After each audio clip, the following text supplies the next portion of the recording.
This is DashboardSymbols.com. I had an interesting conversation with a friend recently. It seems her key fob stopped working without warning. She realized the fob had been sitting on the floor of the vehicle's center console, which was really cold. So she rubbed the fob in her hands and against her leg for a few minutes, and the fob came back to life.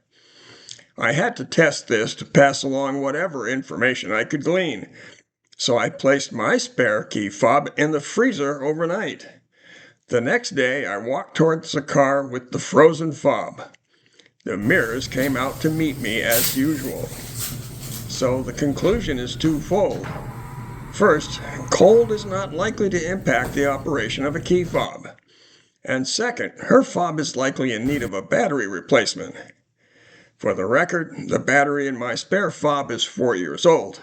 I'll check with my friend to see if there are any more incidents. For other helpful automotive videos generally covering push-button or keyless start cars and key fobs and other technology, look for more from us here on YouTube. Subscribe to this channel or go to DashboardSymbols.com.